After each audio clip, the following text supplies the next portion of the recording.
అవును. గతంలో కూడా ఇలాగే సంచలన వ్యాఖ్యలు చేశారు కదా! అంటే లైక్ కేటీఆర్ గారు, సమంత మీద అలా చేశారు గదా! ఆ!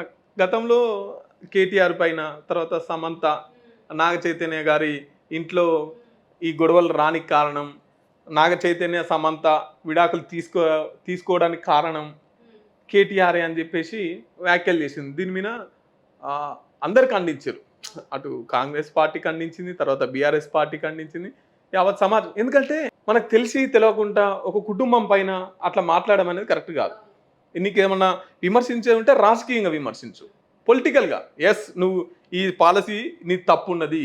ఇందులో నీ మీద ఆరోపణలున్నయి. ఈ ఈ పథకంలో నువ్వు అవినీతి జేసినవు. పొలిటికల్‌గా విమర్శించు.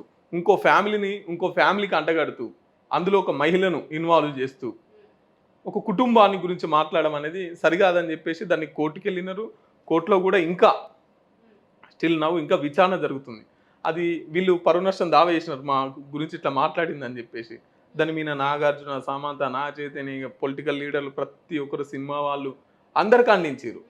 అది మనం రిజల్ట్ ఏందనేది అది కోర్టు దృష్టిలో ఉంది కాబట్టి కోర్టు తీర్పు ఎట్లిస్తది ఏందనేది మనం చూడాలి.